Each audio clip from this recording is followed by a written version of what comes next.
जय श्री कृष्णा। राधे राधे। ओम नमः शिवाय।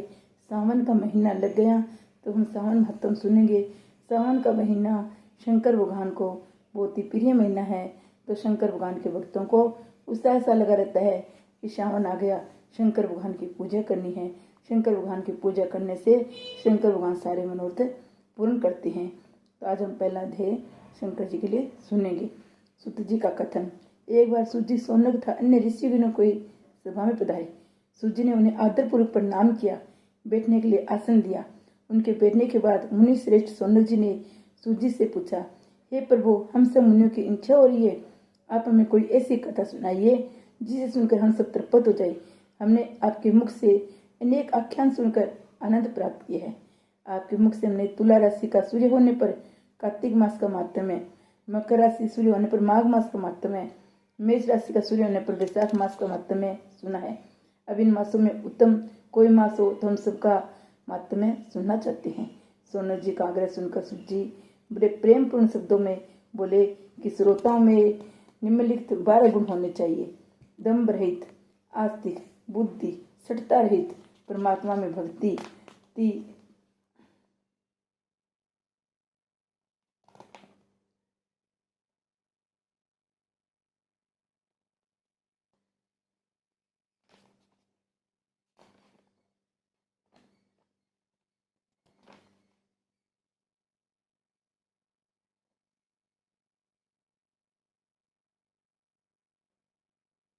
परमात्मा में भक्ति, आस्तिक बुद्धि, भगवत चर्चा सुनने की तीव्र इच्छा, नम्रता, ब्राह्मण भगत, सुशील स्वभाव, धैर्यवान, पवित्र, तपस्वी, दोषा रहित होना चाहिए।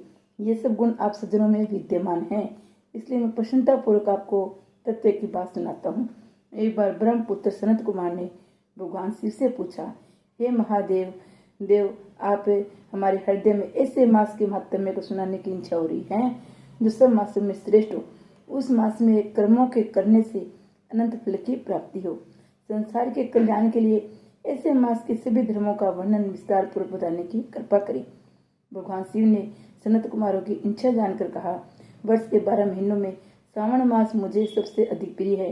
पूर्णिमा को सावन नक्षत्र का योग जानने से इस मास का नाम सावन पड़ा है। सावन मास में सिद्धि प्राप्त होने के कारण इस मास का नाम सावन पड़ा। आकाश के समान स्वच्छ हो जाने से नब्बा नाम कहा जाता है। सावन मास के फलों को कहने के लिए ब्रह्मा जी हुए, इसका महात्म्य को देखने के लिए इंद्र हुए। भगवान अनंत ने इसके फल को कहने के लिए 2 सहस्त्र जीवें धारण की थी। इसलिए सावन मास के धर्मों की गणना करने के लिए पृथ्वी पर किसी में भी सामर्थ्य नहीं है। इस मास की कला को भी अन्य मास प्राप्त नहीं कर सकता। इस मास का कोई भी दिन व्रत शून्य नहीं है। इस मास की सब तिथियां व्रत वाली है। सनत कुमार बोले, हे महादेव, आपने अभी बताया कि इस मास की प्रत्येक तिथि व्रती वाली है, अतः आप मुझे बताइए किस तिथि में कौन सा व्रत रखा जाता है, उस व्रत का अधिकारी कौन है, उसका फल क्या मिलता है तथा उस व्रत को करने से की विधि क्या है, किसने इस व्रत को किया है, उसकी उद्यापन विधि क्या है, उसके देवता कौन है, पूज्य कौन है, पूजन सामग्री क्या है, प्रधान पूजन किसका करना है, जागरण विधि क्या है, किस व्रत का क्या समय है। हे प्रभु, आप मुझे सब बातें कृपा करके विस्तार पूर्वक बताने की कृपा करें। सावन मास आपको क्यों प्रिय हुआ, इस पवित्रतम किस कारण से कहा गया है, इस मास में कौन अवतार उत्तम माना गया है, इस मास में कौन सा अनुष्ठान करने योग्य माना गया है। हे प्रभु, आप सब प्राणियों के लाभार्थ मुझसे कहो। रविवार से शनिवार तक जो व्रत आदि किए जाते हैं वे कृपा करके बताने का कष्ट करें। आप सब देवताओं में बड़े होने के कारण महादेव कहलाते हैं। पिंपल के पेड़ में तीनों देव ब्रह्मा विष्णु महेश का निवास कहा गया है, उसमें भी आपका निवास सबसे ऊपर कहा गया है।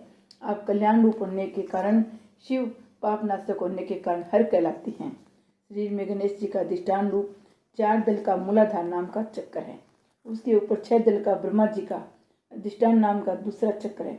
सबसे ऊपर 10 दल का भगवान विष्णु का मणिकपुर नामक तीसरा चक्र है। चौथा चक्र हृदय में 12 दल का अनाथ नाम का है। इस चौथे चक्र में आप स्थिति कही गई है।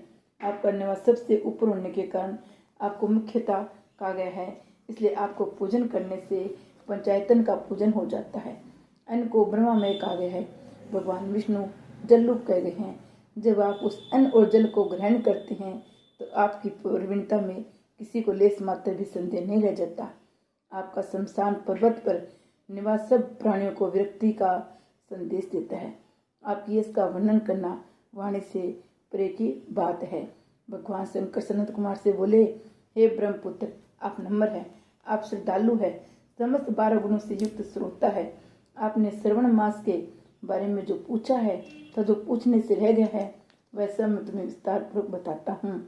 आपके पिता ब्रह्मा भूत उदंड थे, इसलिए उन्हें अपना 5वां सिर गंवाना पड़ा। वे मत्सरता को छोड़ मेरे शरण में आए। मैं जो कुछ बताने जा रहा हूँ उसे एकाग्रचित होकर सुनो। श्रावण मास में नियमों का पालन कर व्रत रखकर सायंकाल को 4 बजे भोजन करना चाहिए। 1 मास तक रुद्र अभिषेक करना चाहिए। अपने प्रिय किसी एक वस्तु का त्याग करें। पुष्प, फल, धान्य, तुलसी की मंजरी युक्त पत्ती, बेलपत्रों से मेरी लक्ष्य पूजा करे। कोटिलिंग पूजन करे। ब्राह्मणों को प्रेम पूर्वक भोजन कराए। नियम का पालन करे। मुझे पंचामृत से अभिषेक अति प्रिय है, अतः उसे भी करे। इस मास में किया जाने वाला कर्तव्य अनंत फल देने वाला है। इस मास में भूमि पर शयन करना चाहिए। ब्रह्मचर्य का पालन करना चाहिए। सत्य बोलना चाहिए। पत्तल में भोजन करे।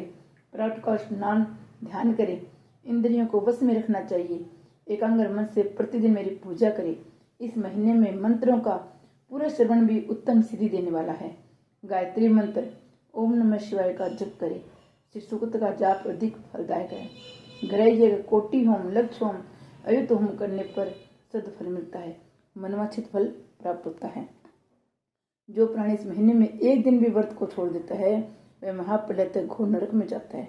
मुझे श्रावण मास से अधिक और कोई भी मास प्रिय नहीं है। यह मास फलदायक था। निष्काम भाव से किए गए कर्म के फल स्वरूप मोक्ष प्रदान करने वाला है। हे संत कुमार, इस मास में करने योग्य जो धर्म कहे गए हैं उन्हें ध्यान पूर्वक सुनो। रविवार को सूर्य का व्रत करना चाहिए।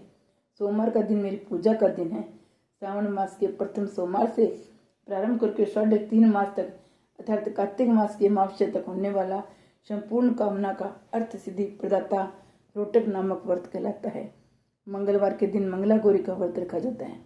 बुधवार को बुध का व्रत, बृहस्पति को गुरुदेव का व्रत, शुक्रवार को जीवंतिका देवी का व्रत रखते हैं। शनिवार को हनुमान तथा नरसिंह का व्रत रखा जाता है। अब मैं तुम्हें तिथियों के अनुसार होने वाले व्रतों को बताता हूँ। श्रावण मास के शुक्ल पक्ष की द्वितीय तिथि को औदुंबर नाम का व्रत रखा जाता है। शुक्ल पक्ष की तृतीया को गौरी का व्रत रखा जाता है। श्रावण शुक्ल चतुर्थी को दुर्वा गणपति नामक व्रत रखा जाता है। इसे विनायक चतुर्थी व्रत या गणेश चौथ का व्रत कहा जाता है। श्रावण शुक्ल पंचमी को नाग पंचमी का व्रत रखा जाता है। श्रावण शुक्ल षष्ठी के दिन सुपोधन व्रत रखा जाता है। श्रावण शुक्ल सप्तमी को शीतला देवी का व्रत रखा जाता है। अष्टमी और चतुर्दशी तिथि में देवी का पवित्र आरोपण करना चाहिए। श्रावण मास की कृष्णात शुक्ल पक्ष की नवमी नक्त व्रत का विधान है। शुक्ल पक्ष की दशमी को आस्था नामक व्रत किया जाता है। कोई कोई मनुष्य श्रावण मास की दोनों पक्षों शुक्ल एवं कृष्ण की एकादशी को आस्था व्रत रखते हैं। श्रावण शुक्ल पक्ष की द्वादशी को भगवान विष्णु का पवित्र आरोपण करना कहा गया है। इसलिए इस तिथि को भगवान हरि का श्रीधर नाम से अर्चन करना अति उत्तम गति प्रदान करता है। श्रावण शुक्ल पक्ष पूर्णिमा को उत्सर्जन, उपक्रम, सभादीप, रक्षाबंधन, श्रावणी क्रम, सरबली तथा हयग्रीव जयंती मनाई जाती है। हयग्रीव नामक भगवान विष्णु का अवतार माना गया है। उपरोक्त 7 व्रत श्रावण शुक्ल पूर्णिमा को मनाए जाते हैं। श्रावण कृष्ण चतुर्थी को शंकर चतुर्थी, जिसे आम भाषा में शंकर चौथ कहते हैं, कृष्ण पक्ष की पंचमी को मानव कल्पादि व्रत रखा जाता है। श्रावण कृष्ण अष्टमी को भगवान श्री विष्णु ने कृष्ण नाम से 16 कलाओं से युक्त अवतार लिया था। उस दिन व्रत और महोत्सव मनाया जाता है। श्रावण मास की अमावस्या के पिठोरा व्रत का विधान है। इस दिन कुशोत्पादन करे और वृषभों का पूजन करे। श्रावण शुक्ल पक्ष की प्रथमा से लेकर समस्त तिथियों के अलग अलग देवी देवता हैं।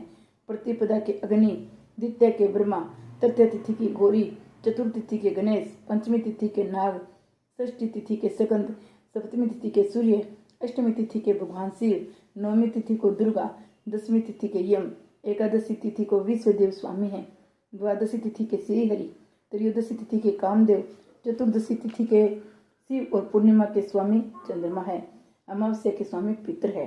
जिस देव को जो तिथि है उस तिथि को उस देवता का पूजा अर्चना करना चाहिए। इस श्रावण मास में प्रिय अगस्त्य नक्षत्र का उदय होता है।